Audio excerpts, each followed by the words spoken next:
नमस्कार. आपण बघत आहात महाराष्ट्र टॉक. आज आपण येणाऱ्या ज्या स्थानिक स्वराज्य संस्थांच्या निवडणुका आहेत त्याबद्दल थोडीशी चर्चा करणार आहोत. आपल्या सगळ्यांना माहीत आहे की बिहारमध्ये ज्या नुकत्याच निवडणुका झाल्या त्याच्यामध्ये भाजप आणि त्याच्या मित्रपक्षांनी प्रचंड बहुमत मिळवलं आहे. त्यामुळे येणाऱ्या काही दिवसांमध्ये राज्यातील राजकारणावरही त्याचा परिणाम होणार हे जवळपास दिसू लागलं आहे. कारण गेल्या 2 दिवसाच्या घडामोडी बघता आपण जर बघितलं की महाराष्ट्रामध्ये भाजप, एकनाथ शिंदे यांची शिवसेना आणि अजित पवार यांची राष्ट्रवादी यांची जरी सत्ता असली तरी ज्या नगरपालिकांच्या निवडणुका राज्यात सध्या नगरपालिकांच्या निवडणुकांची रणधुमाळी सुरू झाली आहे. परंतु बऱ्याच नगरपालिकांमध्ये महायुती आणि महाविकास आघाडी यांच्यामध्ये बिघाडी झाली असल्याचे चित्र आहे. बऱ्याच ठिकाणी भाजप विरुद्ध मित्रपक्ष अशी लढत होताना दिसत आहे. खुद्द बारामतीमध्ये शरद पवार यांची राष्ट्रवादी, अजित पवार यांची राष्ट्रवादी विरुद्ध भाजप अशी लढत होणार आहे.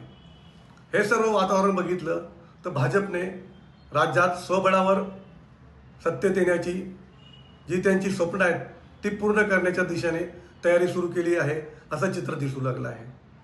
आपल्याकडे बघितलं मुंबई ठाण्यामध्ये MMR रिजनमध्ये महानगरपालिकाच्या निवडणुका जानेवारी किंवा फेब्रुवारीमध्ये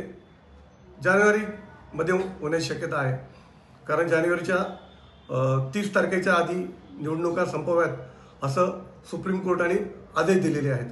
त्यामुळे जानेवारीत जरी महापालिका निवडणुका होण्याची शक्यता असली तर आधीपासूनच या परिसरात वातावरण तापायला सुरुवात झाली आहे.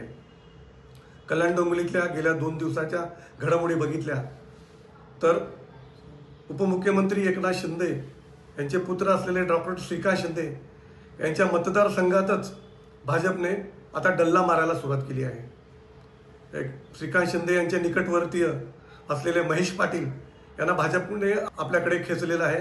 त्यांच्या बहीण देखील भाजपमध्ये सहभागी झाले आहेत. दुसरे डोंबिवलीतील धडाडीचे नेते स्वर्गीय वामन म्हात्रे यांचे चिरंजीव आणि त्यांची सून यांना देखील भाजपने आपल्याकडे खेचत शिंदे गटाला एक मोठा धक्का दिलेला आहे. दुसरीकडे ठाणे ग्रामीणमध्ये मुरबाडमध्ये देखील शिंदे गटाचे जे जिल्हा प्रमुख होते त्यांना देखील भाजपने आपल्याकडे खेचलेलं आहे. त्यामुळे येत्या काही दिवसात ठाणे जिल्ह्यावर वर्चस्व मिळवण्यासाठी भाजप आणि शिंदे गट यांच्यात तुल्यबळ लढत होण्याची शक्यता नाकारता येत नाही. त्यातल्या त्यात कळवा-मुंब्रा मतदारसंघामध्ये सध्या जितेंद्र आव्हाड यांचे प्राबल्य दिसत असले तरी गेल्या काही दिवसात आव्हाड गटाचे 9 नगरसेवक फोडत एकनाथ शिंदे यांनी त्यांना शह दिला होता. मात्र या परिसरात आपलीच ताकद आहे हे दाखवण्यासाठी आव्हाडांनी देखील सर्व ते प्रयत्न सुरू केले आहेत. त्यांच्या पत्नी ऋता आव्हाड या प्रभाग क्रमांक 23 मधून निवडणूक लढवण्यास उत्सुक असल्याचं आता जाहीर करण्यात आलं आहे. त्यामुळे महापालिका निवडणुका जर झाल्या तर कळवा-मुंब्रात देखील शिंदे गट, जितेंद्र आव्हाड यांचं राष्ट्रवादी, शरद पवार गटाचं राष्ट्रवादी आणि अजित पवार गटाची राष्ट्रवादी तसेच भाजप यांच्यात मोठी चुरस असणार हे उघड आहे. या सर्व घडामोडी बघितल्या तर भाजप मित्रपक्षांपासून आपण वेगळे आहोत आणि आपण स्वबळाची तयारी करत आहोत हे दाखवताना कुठेही कमी पडताना दिसत नाही. त्यातल्या त्यात